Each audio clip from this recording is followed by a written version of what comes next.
Mais uma vez com vocês, Luz, Câmara e Ação contra o Câncer. Nosso programa leva até você informação, entretenimento e também o conhecimento da família Fundação Pio XII e todos os seus arredores. E bem próximo aqui da nossa instituição principal em Barretos, nós temos o IRCAD. O IRCAD é um instituto de treinamento de cirurgia minimamente invasiva, a famosa cirurgia laser que vocês já aprenderam aqui, que de laser não tem nada. Mas esse instituto ele tem uma coisa muito especial que vocês vão conhecer hoje. E quem comanda essa parte especial do IRCAD é o nosso amigo Sérgio Ribeiro, mais conhecido como Serginho. Serginho ele é chefe de cozinha de cozinha do IRCAD América Latina e vai contar pra gente como um motoqueiro aficionado por motos e tudo mais virou um chefe de cozinha internacional. Tudo bem, Serginho? Tudo bem, doutor. Serginho, conta pra gente, então você começou a sua vida profissional na área das motos. Desde criança a gente trabalhava como profissional, como mecânico de moto, né? E proprietário de uma oficina e revenda de peça. Trabalhei nesse ramo durante 21 anos praticamente. E partiu de começar a fazer, trabalhar na área da gastronomia com buffet. Garçom... Mas assim, quando você estava lá trabalhando nas suas peças, nas suas motos, você chegava em casa e falava, vamos fazer uma coisa diferente? Sempre gostei de os trabalhar... amigos, vou fazer em casa, final de semana. E que dia que você falou, vamos fazer isso profissionalmente? Então, partiu do seguinte princípio. Eu comecei a trabalhar com buffet, trabalhando fora, né, fazendo formatura. Aí eu precisei vir para Barretos, porque minhas filhas vieram morar comigo. E o Zeca Barbosa, lá do restaurante, me chamou para trabalhar lá. O que acontecia? Tinha um déficit na cozinha dele muito grande, as cozinheiras deixavam ele na mão de final de semana. E eu tive que aprender, porque a gente ganhava da comissão. E me apaixonei. Durante a semana eu aprendi a fazer os molhos, preparo e tudo. E isso foi muito interessante. Então você foi lá para trabalhar da parte de garçom. De garçom, isso. Coordenar tudo. Que se você aqui de Barretos já teve a oportunidade de ser assistido pelo nosso amigo Serginho na época do Barbosa, que o Barbosa ele sempre foi um tratamento ao cliente excepcional. Ele sempre foi nome na área da gastronomia em Barretos, sempre. Ele sempre foi um restaurante de ponta, né? Então, hoje nós temos outros, mas o saudoso Barbosa vai ficar sempre na nossa memória, né? Então, ali de garçom e já com uma orelha lá na cozinha. Já com uma orelha na cozinha, porque eu sempre gostei, né? Aí, como partiu isso? Final de semana, a gente precisava, porque dependia dos 10% e não tinha cozinheira para fazer, deixando na mão. Aí a gente começou a aprender. E aprende molho, aprende corte de filé e foi indo. Nesse meio, eu já não queria mais trabalhar à noite, porque era muito cansativo. E eu pedi para o Antenor, filho do senhor Henrique, me arrumar qualquer coisa no hospital. E o senhor Henrique me deu essa oportunidade de vir tomar conta de um restaurante dentro do hospital, mas não me falou o que era. Ele chegou e falou, Serginho, você vai tomar conta do restaurante? Ele falou assim, eu preciso de você para tomar conta de um restaurante. Mas não me falou que era dentro do hospital. E eu falei, gente, mas será que isso funciona? Será que isso existe? Hospital, restaurante? Será que é a cozinha do hospital? Vou ter que fazer comida para os pacientes? E todo mundo falando assim, lá no hospital serve 3.000, 4.000, 5.000 refeições dia. Eu falei, gente, mas... E hoje já são 6.000. Então, e eu falava, gente, mas eu não vou dar conta disso. E o senhor Henrique me deu uma oportunidade que foi fantástica, doutor, porque foi o seguinte, quando eu vim para cá, que eu descobri que era um projeto francês... a gente pilotava um teco-teco e ele me deu um Boeing e falou, é seu. Se vira aí. Se vira, aprende. Mas aí, isso era a minha pergunta, o teco-teco você sabia lá, manobra... O teco-teco a gente levantava voo, né? Tranquilo, mas e o Boeing, a hora que você olhou para aquilo tudo, falou, meu Deus. Falava assim, e agora? Só equipamento de ponta, só tudo de ponta, para atender as necessidades dos internacionais. Então, isso para mim foi assim um desafio. Por quê? Por mais que eu tinha vontade de trabalhar, por mais que eu tinha conhecimento, tudo, eu nunca tinha visto muitas coisas. Tinha equipamento dentro de cozinha que você nunca viu? Não, nunca tinha visto. Aquela história, a gente fritava um ovo numa frigideirinha. Cheguei aqui e eu tinha um forno que fritava ovo. Então, para mim, foi fantástico e foi aprendizado diário. Tanto é que, graças a Deus, a gente está aí há 3 anos, né? na frente do trabalho. Então vamos agora só colocar para o pessoal em casa, Serginho, o que é o restaurante, né? O que é a cozinha do IRCAD, o que ele atende, qual é o público e por que, obviamente, não é só porque tem que ter uma boa comida, e porque é importante ter esse restaurante, essa área, né, dentro do IRCAD, dentro da estrutura. O que isso implica em velocidade, eficiência durante os cursos? Doutor, tudo começa por um princípio da seguinte forma. Primeiro, a gente tem que oferecer uma alimentação de qualidade e com uma rapidez, assim, fantástica. Por quê? Os cursos, na realidade o IRCAD, igual o senhor mesmo falou, é um centro de treinamento médico. Internacional. Internacional. Então, o que acontece? Eu tenho 10 minutos para servir um coffee break e 40 minutos para servir um almoço. Então, é muito rápido. Então, o pessoal, que na verdade são cursos de imersão que eles falam. Né? Então, a pessoa chega uma semana, 3 dias, e assim tem vários blocos. Então, você tem 10 minutos. O cara chega, tem que estar lá, ele tem 10 minutos para comer. Ele tem 10 minutos para comer. E comer é uma coisa boa. Porque de qualidade. É uma pessoa que, esse curso, nós já explicamos para vocês, são cursos que o hospital oferece, a pessoa paga por esse curso, é um treinamento que o hospital, que é uma dos negócios que o hospital tem, que ajuda, claro, a reverter o dinheiro para o hospital também, para sanar o déficit, claro, manter toda a sua operação. Então, essa pessoa, ela pagou, né? Ela tem a excelência do hospital na parte médica, só que também quer excelência em alimentação. Até porque, doutor, a gente não está lidando com qualquer público, né? Um médico internacional hoje, ele viaja praticamente quase que o mundo inteiro. Então, ele conhece tudo na área da gastronomia. Então, ele é um público exigente. E se ele é exigente, nada mais justo que a gente dar uma coisa de excelência. O senhor entendeu?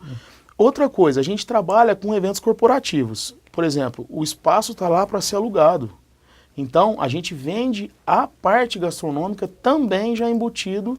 Então, além dessa parte de assessoria, de alimentação aos participantes dos cursos, tem essa parte de gastronomia, seria uma parte externa. O pessoal vai lá. Isso. Bom, mas é isso para mim, Sérgio, você vai contar no próximo bloco, pode ficar tranquilo. Meu amigo Sérgio está contando para vocês um pouquinho do que acontece lá no restaurante do IRCAD, como ele mesmo falou, estava lá na sua motinha CG 125, aquela antiga, né, Sérgio? Lá, aquela antiga, e de repente ele montou numa Harley Davidson, último tipo. O Henrique falou para ele, Serginho, essa motoca aí é sua, dirige. Ele falou, meu Deus, o que eu vou fazer? Mas pode ter certeza que ele saiu muito bem e ele vai contar isso pra gente aqui no decorrer do nosso programa de hoje. Você vai ficar agora com o quadro Aconteceu, mas não deixe de acessar o nosso site www.hcancerbarretos.com.br e também as mídias sociais, Facebook, Twitter, Instagram e também o YouTube. Passe por lá, dê uma olhadinha, quem sabe o Serginho ainda hoje dá uma dica de uma receita bem interessante para vocês. Até já! Na quarta-feira, 25 de junho, o Departamento de Recursos Humanos do Hospital de Câncer de Barretos realizou o seu primeiro Arte de Liderar do Bem, um projeto que visa engajar os líderes da instituição em atividades de responsabilidade social. Depois de assistirem a uma peça teatral que abordava o assunto, os mais de 70 coordenadores de departamento foram levados ao Educandário Benedictus, localizado no bairro Jockey Club da cidade de Barretos, e foram distribuídos em 4 oficinas organizadas para o entretenimento das crianças, sendo elas videoteca, refeitório, biblioteca e recreação. A diretora do Educandário, Átila Cristina Barbosa, falou sobre a importância da iniciativa. Bem, hoje nós estamos aqui, para falar eu falei do presente que nós recebemos de Deus, que hoje os enviados são os líderes e funcionários, da Fundação Pio XII. Se eu pudesse resumir em uma palavra, eu ia dizer que seria a palavra realização. Nós sempre tivemos uma frase que é do padre Deusmar, que hoje está em Brasília, ele dizia pra gente assim, que sonho que se sonha só é só um sonho, e sonho que se sonha junto é uma realidade. Hoje a reforma do nosso refeitório, de 9 salas aqui do Educandário São Benedito, a nossa videoteca, a nossa biblioteca, hoje é uma realidade. A realização desse nosso sonho, acontecer hoje pelas mãos dos funcionários da Fundação Pio XII. Já há alguns dias nós estamos aqui trabalhando junto, pintando, reformando, realizando sonhos. Para a gente, assim, é um momento, acho que único, inesquecível e indescritível, porque é toda uma trajetória, a gente trabalha todos os dias na realização dos sonhos das nossas crianças, tendo aqui hoje 356 crianças no período integral. Nós fazemos todos os dias cerca de 700 refeições que as crianças recebem aqui diariamente, almoço, janta, café da manhã, lanche do período da manhã e lanche no período da tarde. Então, mais do que a refeição, aqui a gente é uma grande família. E como eu disse alguns minutos atrás, hoje nós temos uma grande família juntos, né? A família Educandário São Benedito e a família Fundação Pio XII.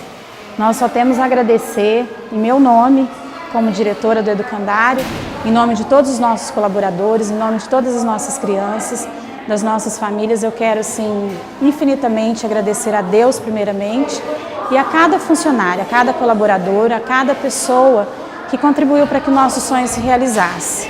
Hoje, quando a gente sobe para o piso superior, eu falo que vai para um mundo de magia, fantasia e cores, né? As nossas salas todas coloridas, rosa, branco, verde, azul, amarelo, vermelho, né? As cores, assim, hoje fazem um arco-íris no Educandário, com certeza. Então, esse momento, esse dia, né?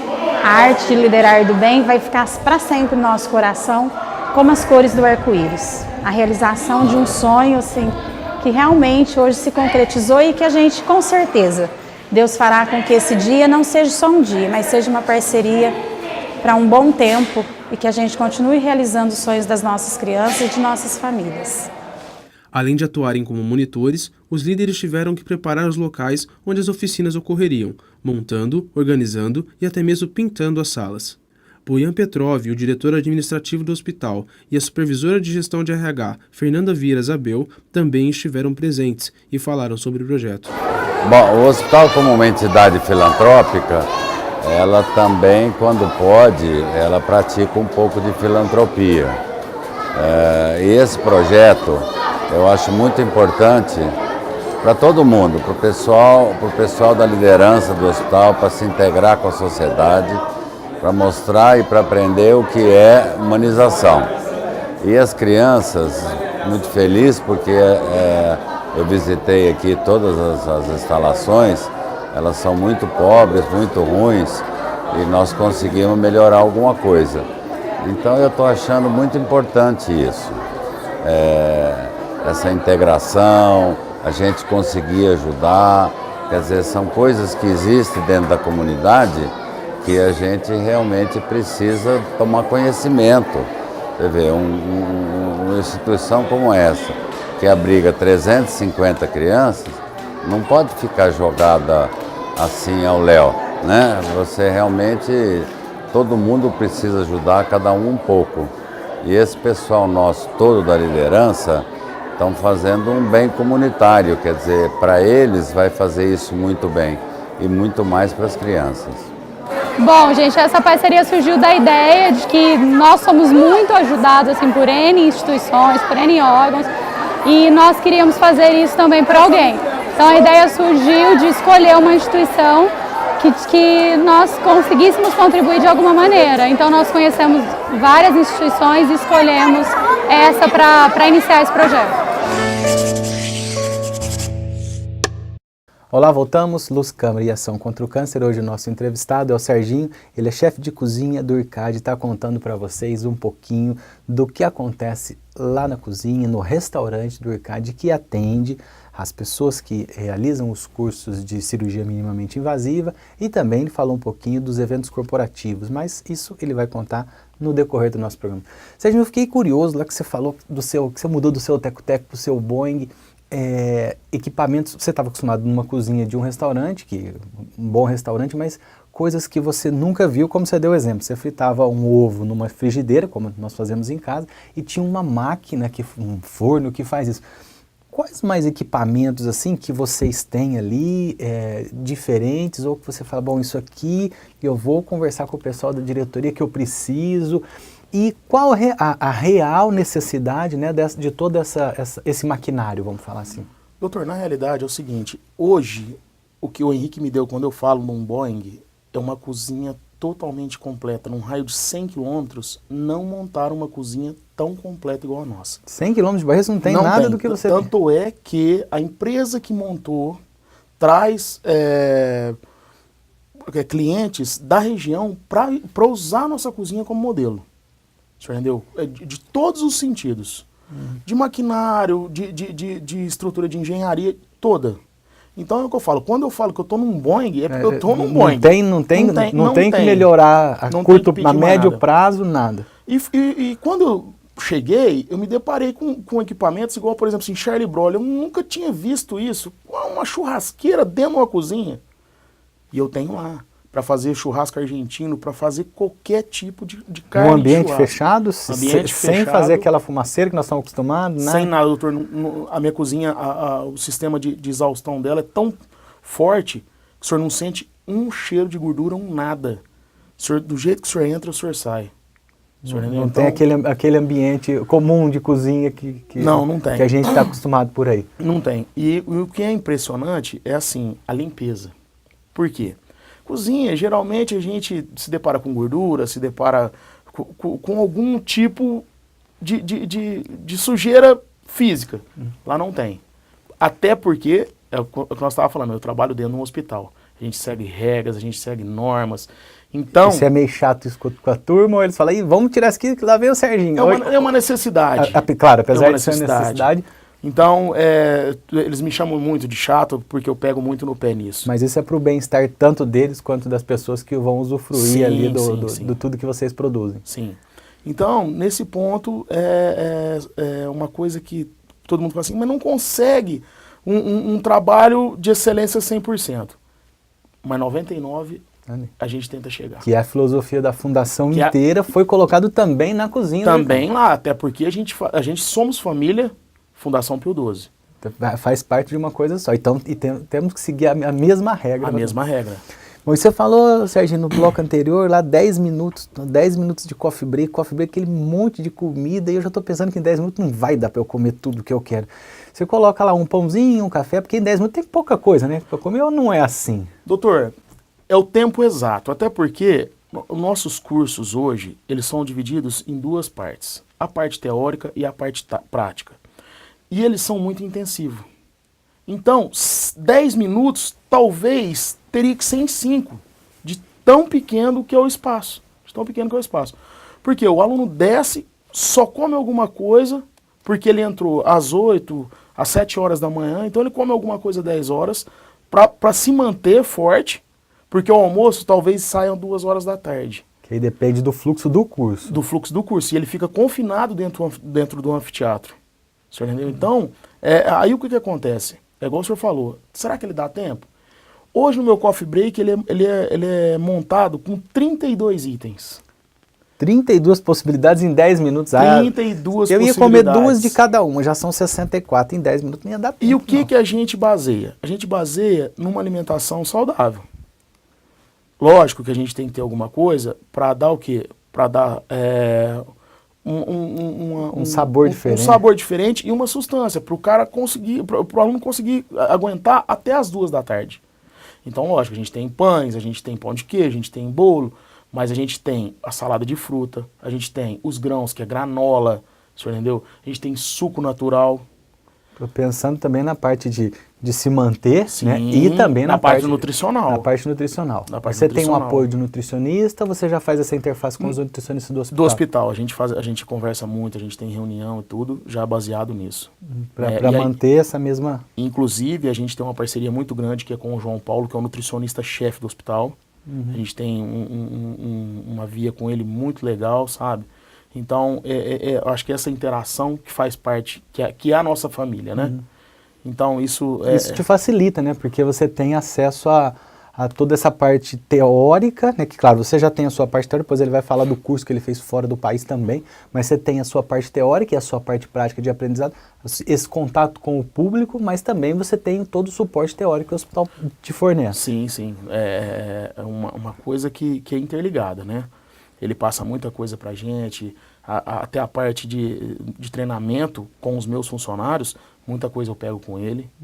Então, E de vez em quando você dá uma dica, João Paulo, coloca isso aí na alimentação do pessoal e que eles vão gostar. Não, sim. faz isso, tem não. que fazer isso pra gente comer lá no hospital também. Imagina um restaurante francês, um restaurante do hospital que abastece aí uma grande população com um toque francês. Acho que é uma novidade. Eu acho que isso aí no futuro, vamos brigar por isso, hein? A gente vai dar essa dica para ele, doutor. Bom, você falou do coffee break, são esses 10 minutos, e a alimentação e o almoço, você falou 2 horas da tarde, também é uma coisa bem balanceada, bem leve, ou as pessoas te pedem, qual que é a comida tradicional de Barreto? Você aceita pedidos também? Sim, doutor. Inclusive, assim, para os médicos nacionais, a gente procura fazer um curso de 3 dias, geralmente o último dia eu deixo para fazer a nossa tradicional queima do alho. Até porque, para mostrar para eles a nossa tradição, a nossa cultura. Tem um folder em inglês e em francês que mostra para eles a história da queima do alho. Mas, no dia a dia, a gente procura trabalhar com 5 tipos de salada, uma comida mais leve. Até porque, doutor, eles ficam confinados no anfiteatro, igual eu falei pro senhor. Então, se faz uma coisa muito pesada, o cara começa a ficar com sono, perde a aula, dá sono, fica... E a culpa vai ser sua. O Serginho colocou comida muito boa lá e eu comi demais e não deu certo. É sempre o Serginho. Era só não ter comido tanto. Então, a gente trabalha com 5 tipos de salada, um arroz branco e um arroz temperado. Esse arroz temperado na combinação com o cardápio. Do que vai acontecendo. Uma massa, geralmente essa massa eu faço justamente para o vegetariano, que é uma massa com molho separado ou com um molho sem carne. Então você pensa até na pessoa que é vegetariana ali, tem que pensar. Eu já nem lembrava que essa Doutor, pessoa existia, coitado, mas... E por a gente trabalhar com um público internacional, a gente recebe indiano, a gente recebe muçulmano, e a gente tem que ter esse cuidado. O muçulmano não come carne de porco. Então eu tenho que ter o cuidado de não com servir ele. só carne de porco um dia, porque senão ele não vai comer. Então, eu tenho o vegetariano que é vegan. Então o que acontece? O vegano, ele tem que ter o maior cuidado com ele. O senhor entendeu? Então a gente tem que se preocupar com tudo isso. E todo início de curso eu já procuro saber, perguntar, ver quem que é, quem não pode, se alguém tem alguma restrição alimentar, já por causa disso. Alguma alergia, alguma coisa assim. Então tudo isso já faz parte do seu dia a dia. Dia a dia. Aí o que acontece? Tirando a massa, nós vamos para a carne branca. Geralmente eu trabalho com a carne de porco, com peixe e com a carne de frango. Frutos do mar é difícil porque eu tenho medo de alguém ser alérgico. Então eu procuro evitar. Não que eu não faça. E também nós estamos um pouco distantes, um pouco mais... Não tão fresco assim. Agora, doutor, o que é muito interessante, eu consegui conquistar os internacionais com a nossa carne vermelha. Filé mignon e picanha. Porque eles não gostavam? Não era muito chegado? A carne europeia é boi de confinamento, tem um sabor diferenciado. E a nossa carne daqui é boi de pastagem, uma carne mais consistente, mais marmorizada. Então isso foi fantástico. Tanto é que hoje um professor internacional desce no aeroporto internacional, em Guarulhos, ele já pergunta assim, cadê o bife do Serginho? Então você já tá famoso. Então a gente conquistou eles assim, dessa forma. E eu faço para cada internacional, para cada professor, para cada aluno internacional, um pedacinho, pelo menos para ele saborear o que é a carne brasileira. Que fora tem um potencial muito grande. O senhor entendeu? Aí a gente vai nessa carne vermelha, e aí eu tenho uma guarnição, uma farofinha, uma mandioquinha frita que é nossa. Coisa que eles não estão acostumados também. Isso. E eu trabalho com 2 tipos de sobremesa. Então esse é o nosso cardápio do almoço. Básico, mas bem feito, de qualidade. O senhor entendeu? Sempre com produtos de alta qualidade. Básico é uma hora dessa, se você está assistindo pela primeira vez, às 9 da noite, na segunda-feira, você já jantou, mas a fome está grande. E se for domingo, a 1h da tarde, é aí que você está com fome mesmo. Imagina aquele filé que o Serginho prepara, você vai ter que correr no mercado, porque eu já estou com fome.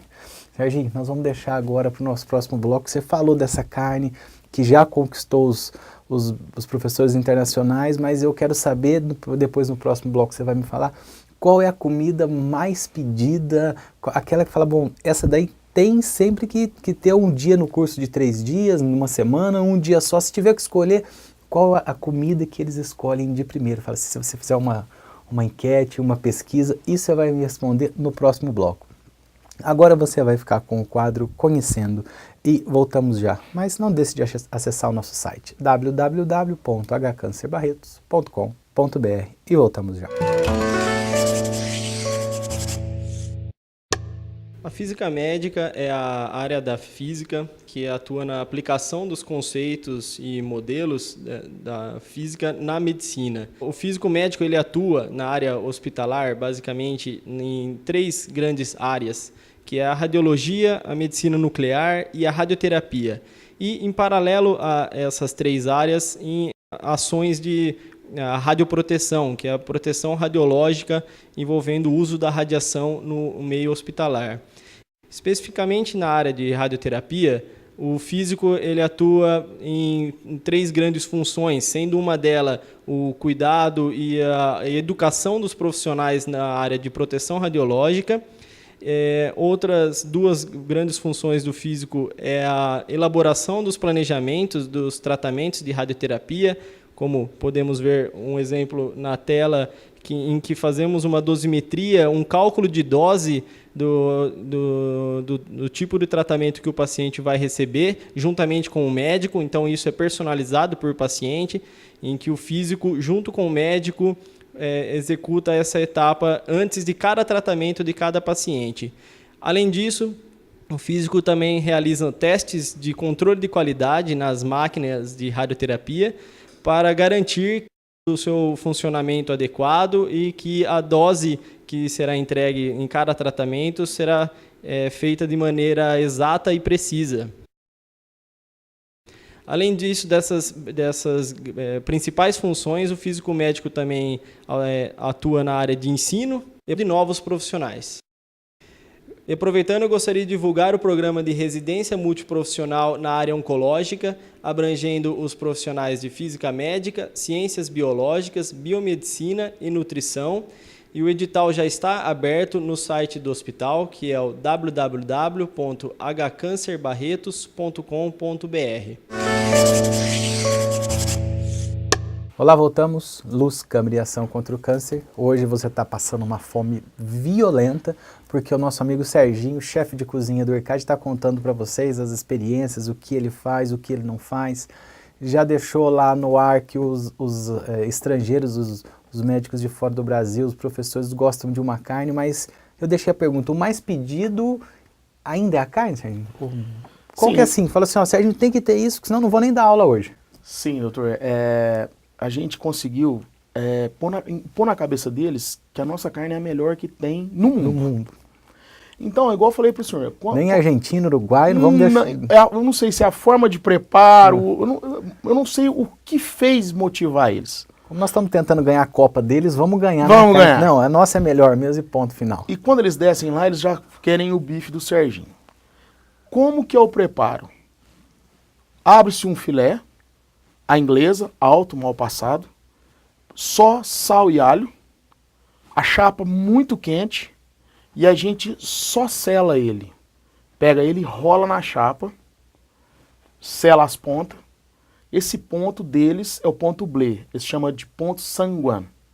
Que vem do francês aí. Isso, que nada mais é do que um filé mal passado de tudo. O senhor corta, ele tá cru por dentro. Que não é o habitual aqui no Brasil. O brasileiro gosta do sangue escorrendo. Isso. E nesse ponto nem escorre sangue, porque tá cru. Não, tá cru. Se o senhor, a hora que termina de comer, tem uma bolsa de sangue no fundo do prato. E eles ficam doidos por isso. Ficam doidos. E o que pega? O ponto da carne é praticamente quase que natural no centro. Então, a gente só sela mesmo. É impressionante. Aí você fala assim, mulher não vai comer, professora internacional não vai comer, porque mulher geralmente tem essa concepção. Assim, de carne eu não vou comer. Elas adoram. Sobra nada. E aí elas falam que nunca comeram nada igual. Agora, eu já tentei fazer outros pratos que já não foram tão aceitos igual a carne. Então a gente Teve titulou... algum assim da sua decepção? Você falou, isso aqui eu não faço nunca mais porque não deu certo. Não, Teve doutor, o não, melhor, não. assim, o melhor. Não, mas assim, claro, o pessoal gostou, o pessoal cobrou, mas como curiosidade, você fala, bom, exemplo, né? Não é isso, mas só pra colocar, bom, fiz feijoada o pessoal olhou. Doutor, a única coisa que assim, eu tive que aprender com eles, principalmente com o europeu, que eles trabalham sempre com uma proteína e um carboidrato. Então não adianta eu fazer muito carboidrato e esquecer da proteína. Então, nesse ponto, no começo, eu fui me aperfeiçoando e me adequando às normas deles. Que essa é a parte da nutricional normal, mas que eles comem. Não adianta você fazer arroz e batata que eles vão comer um só. É um só. Então, eles seguem as regras deles. Então, o que acontece? Como eu já sei disso, lógico, eu tenho que dar opção para os brasileiros, porque tem os brasileiros também, tem os nacionais. Então, e tem os latinos. Os latinos seguem praticamente a nossa regra. Mas os internacionais não tem como. Os europeus, os americanos, é uma proteína e um carboidrato. Então isso me decepcionou muito no começo. Porque eu falava, gente, eu fiz uma massa maravilhosa, os caras nem mexeu. Eu ia na batata, eles tinham comido a batata. Eu ia na cenoura, eles tinham comido a cenoura. Então, eles seguem essa regra muito ao pé da letra. O carboidrato é um só, É. A proteína é um tipo só. Isso. Então, eles seguem muito ao pé da letra. E esse, já pegando um gancho aí que você teve que se aperfeiçoar nesses hábitos deles, e você também se aperfeiçoou fora do Brasil, né? Você fez um curso na França. E como foi isso? Como chegou essa oportunidade? Como apareceu? Doutor, como eu sempre falo, eu devo essa oportunidade ao senhor Henrique Prata, que acreditou na gente, né? Trouxe para o hospital. E ao Jacques Marescot, que é o idealizador do IRCAD. Ele veio e a gente conquistou ele. E ele falou, você vai fazer um curso na França. O curso que eu fiz, ele tem uma fila de espera de 2 anos. Conquistou que o Serginho está falando, não é só pelo estômago não, todo o seu carisma, do dia a dia, quem já trabalhou com o Serginho, já foi servido pelo Serginho, já conviveu, sabe que isso é uma coisa fácil. O Serginho consegue conquistar. Imagina, ele te conquista pela sua gentileza, amizade e também pelo estômago, aí já é quase um jogo baixo, né? Então, pela toda essa conversa, uma conversa agradável e também pelo estômago, foram os dois. Sim, doutor. Aí, doutor, o Jacques Marescot falou que eu ia fazer esse curso na França. Esse curso tinha uma fila de espera de 2 anos. 2 anos? Sim, e ele usou da sua personalidade francesa e me colocou em 40 dias. Da influência, de tudo que ele conhecia. De tudo que ele conhecia, ele me colocou 40 dias na frente dessa fila. E eu não acreditava. Tanto é que quando eu embarquei, nunca tinha andado de avião, doutor, sabe? Foi uma experiência. Falou, meu Deus, eu falei, o que eu tô fazendo aqui? E antes do avião, a hora que ele chegou, falou, você vai pro restaurante X. Aí você falou, bom, deixa eu ver o que é. Quando eu descobri, doutor, é um restaurante reconhecido, é um restaurante escola, reconhecido, Michelin 3 estrelas, que é o professor chefe de cozinha, chama Marc Ambelin. É na região de Ile-Auzerne, na França, a 30 km de Estrasburgo. É um restaurante E Michelin 3 estrelas, para quem não sabe, eu também não sei, significa que é o melhor. É o top. Não tem melhor. Tanto é que a graduação pelas estrelas. 3 máximo estrelas é o máximo. Você não vai até o 5, não só vai, até o 3. Até o 3, então é o máximo. E é um restaurante que ele é reconhecido pelo chefe de cozinha. O chefe de cozinha, ele tem livro escrito, ele tem... A cara do restaurante é o chefe. É o chefe. Tanto é que ele vem passando por 3 gerações.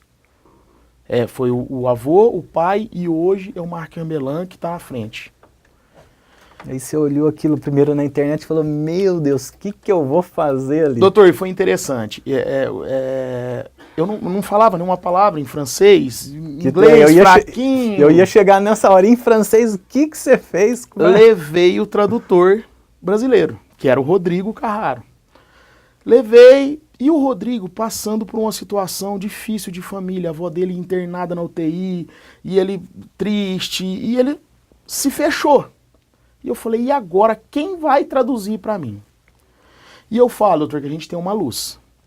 O que aconteceu? Cheguei no restaurante escola. Primeiro dia, fui lá, me troquei, entrei Não, eu quero lá. saber do avião antes. Na hora que você sentou no avião, veio aquela comida de avião, você falou, nossa, eu vou pro melhor restaurante que tem na França e vou comer esse negócio aqui. Doutor, a hora que eu montei nesse avião, o medo era muito grande, porque eu nunca tinha andado de avião. E 9 Então, horas de voo, 10 horas. 11 horas. Então foi uma experiência, assim, única. Mas foi fantástico. Um medo absurdo a hora que eu desci, entendeu? Parecia o Papa, queria beijar o chão. Falar, cheguei ainda bem, cheguei e agora, como é que eu vou fazer? Aquele ambiente totalmente diferente, tava frio, calor, você saiu... Então, parecia o clima de São Paulo. Eu cheguei lá, tava 34 graus, em 7 dias baixou para 15, eu vim embora, tava 6. E barretense em frio não funciona. Eu cheguei, primeira coisa foi comprar um agasalho. Falei, gente, mas eu nunca usei uma blusa dessa grossura. Então, assim, foi uma experiência única. E igual eu estava falando para o senhor, quando eu cheguei no restaurante escola, eu falei, e agora? O que eu vou fazer? E você vai me contar o que você fez no nosso próximo bloco. Bom, batendo um papo agradabilíssimo, meu amigo Serginho, contando para você, claro, de toda a experiência que ele tinha aqui em Barretos, adquiriu, tudo que ele conseguiu aí com sua força de vontade, com a sua garra e as oportunidades que aparecem na vida da gente quando a gente batalha. E agora ele está aprendendo na França, nesse momento. Nós vamos deixar ele lá na França. Ele chegou no restaurante escola, reconhecidíssimo, 3 estrelas no Guia Michelin, que é a mais alta graduação para um restaurante. E agora, Serginho, o que fazer? No próximo bloco você vai ver o que o Serginho fez, o que ele aprendeu. E claro, quem tem a oportunidade de saborear os pratos que ele prepara aqui no IRCAD também sabe que ele aprendeu e aprendeu muito. Mas nós voltamos já. Agora você vai ficar com o quadro Uma Dose de Saúde. Não deixe de acessar o nosso site www.hcancerbarretos.com.br, Facebook, Twitter, Instagram e também o YouTube. Passe por lá, dê uma curtida, deixe seu comentário. Aguardamos você. Até já.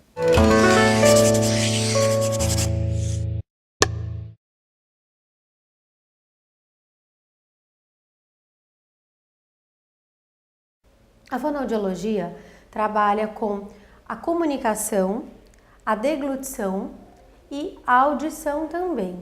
Então, nós trabalhamos com a fala, trabalhamos com o ato de se alimentar, o processo de engolir, que é a deglutição, e como o paciente está ouvindo. Essas três formas de trabalho da fonoaudiologia entram diretamente relacionadas ao câncer.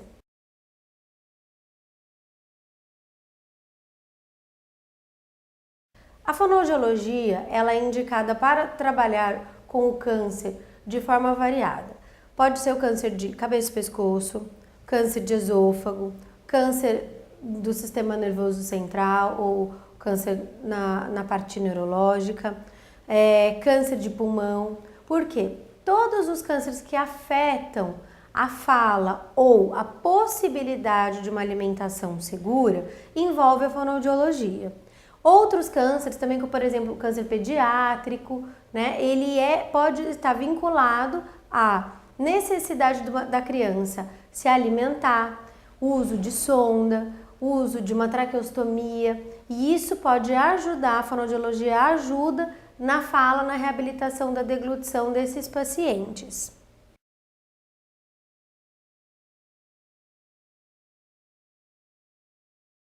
O paciente que deve procurar o fonoaudiólogo é aquele paciente que tem dificuldade para se alimentar, engasgos, refere às vezes parada de alimento na garganta ou saída de alimento pelo nariz, pacientes com alteração de fala, de voz, rouquidão, dificuldade de articular algumas palavras e principalmente as queixas auditivas, dificuldade em ouvir. Nós estamos no departamento de fonoaudiologia, o paciente procura, faz uma avaliação e é encaminhado para os exames complementares necessários. Olá, voltamos. Luz, Câmera e Ação contra o Câncer. Hoje nosso amigo Serginho está contando um pouquinho do restaurante do IRCAD, como foi o seu treinamento e hoje nós deixamos, quer dizer, nesse momento nós deixamos no saguão, no salão de servir do restaurante francês Michelin 3 estrelas. Serginho, você chegou lá, olhou para aquilo tudo, e aí, como é que foi? Doutor, igual eu vinha falando pro senhor, eu tinha levado um tradutor para lá. E ele, com problema de saúde com a avó na UTI e tudo, ele se retraiu. Cheguei no meio da cozinha e falei, e agora o que eu vou fazer sem tradutor? Grita... Isso literalmente você falou. Literalmente, eu falei, ninguém me entendia. Você falou, tô nem aí, eu vou falar e aqui... E agora? Como é que eu vou fazer? Um brasileiro grita lá do fundo, tem um brazuca aí. Aí você falou, ainda bem. E na hierarquia do restaurante lá, é assim, é o chefe de cozinha maior, que é o Marc Amberlan, que é o dono, o chefe de partida, de intermediário, e os chefes de partida, de entrada, de fogão, de sobremesa, e ele era o chefe de partida de fogão, de quente. Então cada um é responsável por um setor. Tem o cabeça, o que ajuda ele, Isso. e cada chefe é responsável por um setor. E ele era responsável, chefe de fogão. Tudo de fogão passava na mão dele. E ele estava 8 meses lá e sem falar com a família e tudo. Ele falou, pelo amor de Deus, deixa eu falar em português, senão eu ainda vou esquecer minha língua. E aí o cara me ensinou de tudo. Aí você falou, então juntou a fome com a vontade de comer. Você precisando de alguém fazer a tradução ali. E ele me adotou. Aí praticamente quase que eu nem usei o Rodrigo. A gente conversava, tudo. Mas o Rodrigo estava com um problema familiar, entendeu? Aí você respeitou aquele momento dele. Respeitei aquele momento dele. E por sorte ainda teve essa ajuda. Tive, doutor, foi fantástico. Ele me ensinou tudo. Coisas que às vezes eu não conhecia. E eu falava, e lá no Brasil, como é que eu faço isso?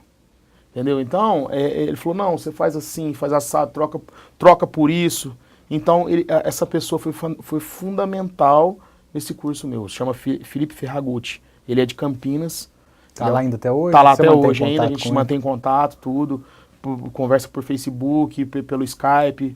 Então, isso foi fantástico. E sim, claro, de tudo que você aprendeu, assim, o que você conseguiu, além da experiência, mas o que você conseguiu trazer alguma coisa, assim, aquele pulo do gato, aquela detalhezinho, ou então, se você trouxe além da sua bagagem, claro, de conhecimento, você falou, não, esse processo, eu vou levar esse processo inteiro para o Brasil. Doutor, o processo inteiro para o Brasil nada mais é do que gastronomia, é cultura, é história. Toda comida tem a ver com um porquê. Com o momento histórico da civilização. Isso. Outra coisa, lá eles são muito perfeccionistas no quê? Na montagem dos pratos, no toque final do prato. No design do prato, sim. Isso. Eles têm muito detalhe. E isso é fundamental, porque a gente come com os olhos. A comida pode até não ter um sabor fantástico, mas ela te hipnotiza para você querer aquilo. Uhum. Então, isso eles me ensinaram. E isso eu trouxe de lá, que eu acho que é uma coisa que a gente vai carregar para o resto da vida. E igual eu falei para o senhor, eles trabalham com história. Hoje, a culinária francesa é a melhor porque passaram muita fome durante a guerra. Esse restaurante que eu fiz o curso, o avô, ele foi obrigado a lutar contra os franceses, contra os próprios irmãos. Passou muita fome na época. Então, hoje, trufa negra, eles têm conhecimento da trufa negra, é cachorro e porco que procura ela, e é uma coisa... fosse uma batata. Isso, é um tubérculo, e é caríssimo. Quando eu saí de lá era 1.000 euros o quilo. 1.000 euros o quilo, dá uns R$3.000 o quilo, mais ou menos. E eles assim, eles abrem como se fosse lavar uma alface, como se fosse cortar uma batata. E dá o toque final. Isso realmente, apesar do preço, mas dá a diferença. E isso me chamou a atenção, porque eles faziam um molho sem, eu experimentava, e eles faziam um molho com. Ele realça o sabor. Hoje, os cogumelos que eles tanto trabalham, O senhor entendeu? Então eles aprenderam isso. Então esse não é só uma iguaria para colocar num prato e falar assim, eu comi trufa negra por causa do preço, eu comi a comida francesa por causa do preço. Realmente ela dá um sabor diferenciado. E a pergunta que todo mundo em casa quer fazer, tá assistindo o Serginho falar do pessoal da França, e os pratos lá são realmente pequenos, fala esse prato é francês, ou o brasileiro não está acostumado, que é uma sequência de pratos? Doutor, então, agora o senhor chegou num ponto que foi fundamental. Por quê? Eu tinha uma concepção que era muita louça para pouca comida.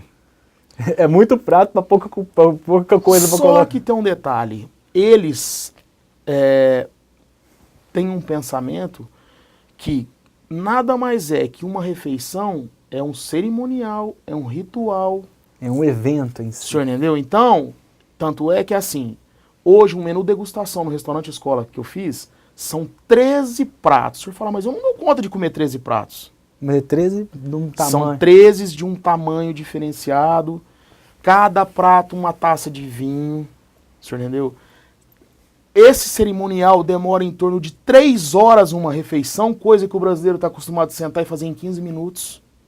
Achando ruim ainda. O senhor entendeu? Então é um cerimonial. Outra coisa, doutor, que eu aprendi lá, que eu acho que o brasileiro teria que tirar isso como um gancho.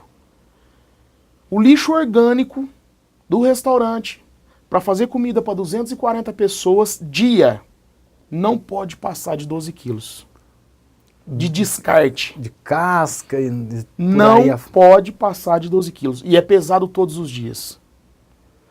A média deles, 9 quilos. Nunca atinge os 12.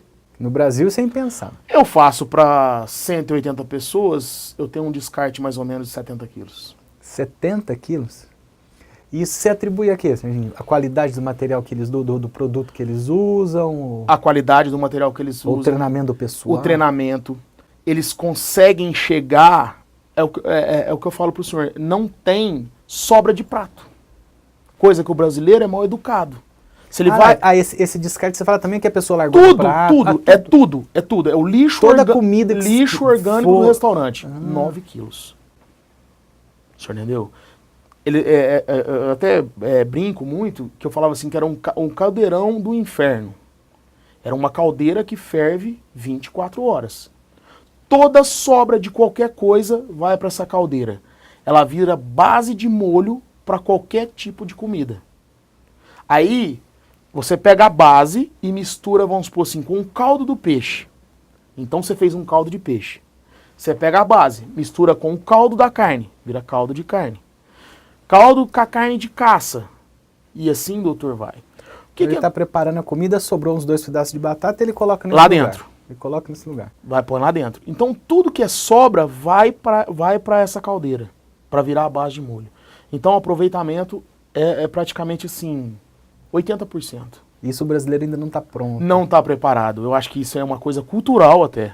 É o que eu falei para o senhor. A gastronomia francesa tem a ver muito com a cultura. Eles passaram muita fome, doutor. Então por isso que eles não vão jogar fora. Não joga fora. O aproveitamento é muito grande. Toda comida francesa tem um caldo. O senhor nunca vai ver uma comida francesa seca. Porque eles comem com pão, que o pão deles é o melhor pão do mundo. Quando eu cheguei lá, eu não acreditava que o pão francês era aquele. E esse pão francês nosso é pão brasileiro. Não tem nada a ver com pão francês. Chama francês porque eles são os reis do pão. É só o nome. Porque o pão francês deles mesmo, o senhor olha, o senhor fala, é um pão embatumado. Que é um pão consistente. O senhor come. Aquele aqui que você ia descartar, o senhor fala assim, esse pão vai ficar pesado no meu estômago, eu não vou comer. É o melhor pão que existe, é o pão francês. Deles lá. É um pão consistente, um pão macio. E os croissants, né? Que é o carro-chefe deles. Eu comi croissant de tudo quanto é forma de recheio que o senhor imaginar. Doce, salgado. Doce, salgado, doce com sal. Eles colocam uma barra de chocolate no meio e colocam mussarela por baixo. O senhor come, o senhor não sabe se é salgado. E Você entendeu? aquela mistura de sabores. E isso você conseguiu introduzir aqui ou também tá um pouco difícil? Então, doutor, é o seguinte, para fazer o croissant deles lá e o pão francês deles lá, é complicado por uma simples questão. A farinha deles não é igual à nossa. A nossa é farinha especial. A farinha francesa é por graduação. Ela tem um grau. Então, a gente não consegue, talvez, fazer alguns pratos que vai farinha deles. E a nossa especial é uma básica. É uma base. Outra coisa, os doces deles não são tão doces.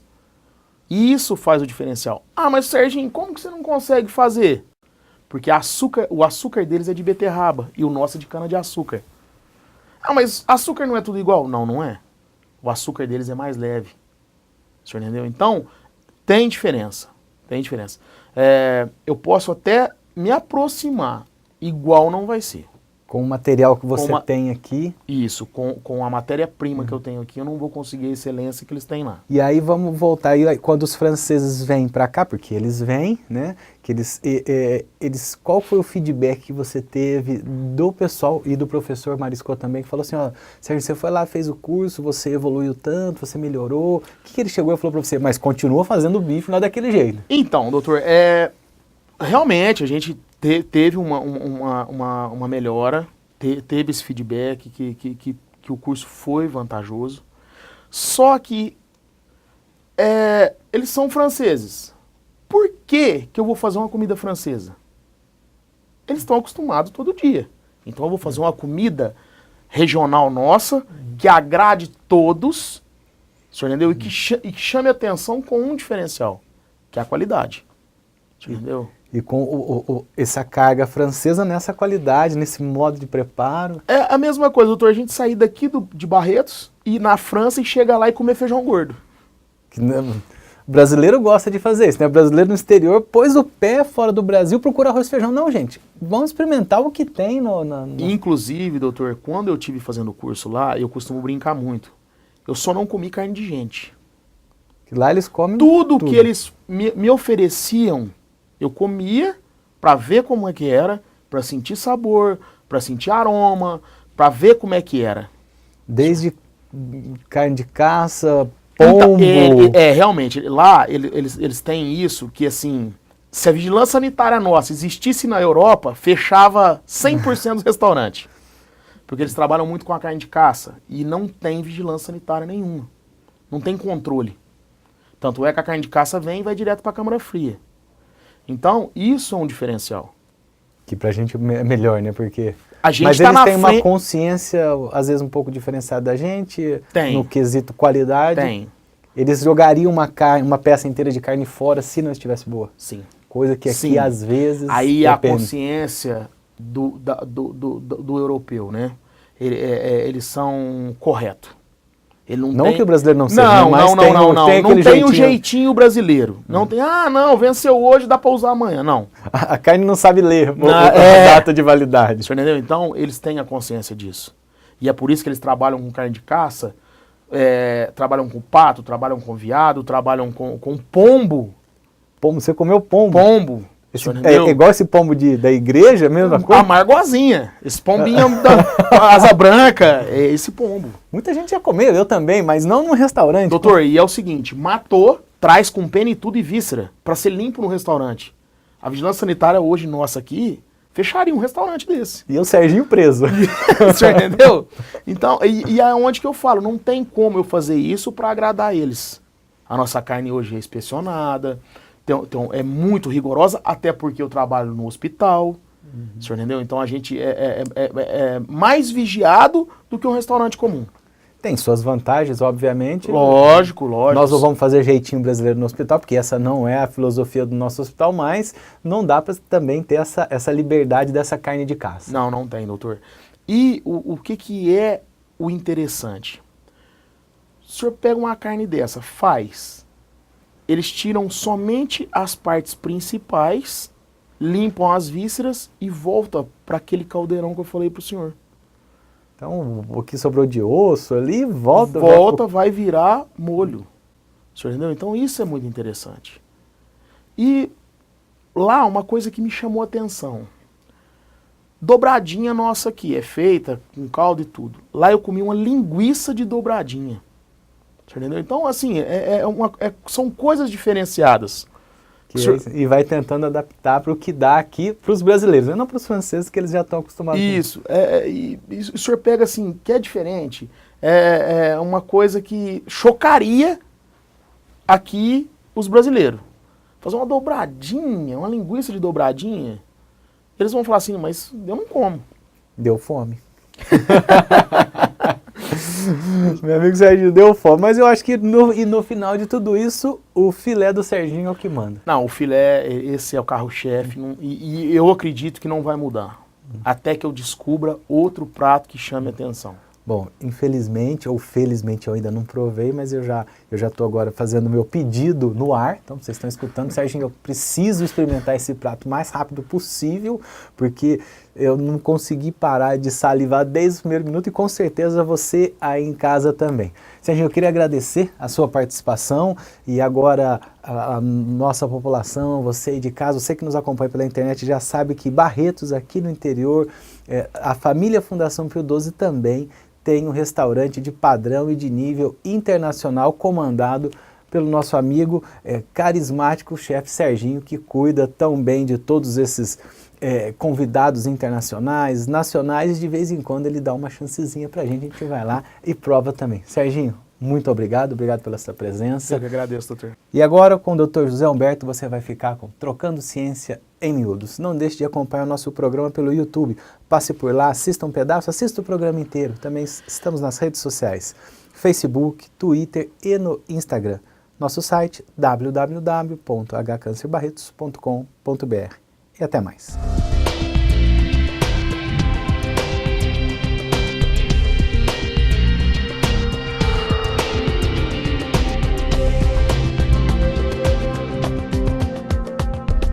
Olá, estamos mais uma vez com vocês com o quadro Trocando Ciência em Miúdos e nós temos hoje como convidada Fernanda de Paula Cury, ela que está fazendo o seu mestrado aqui no Hospital de Câncer de Barretos, com um tema bastante interessante que é o glioblastoma.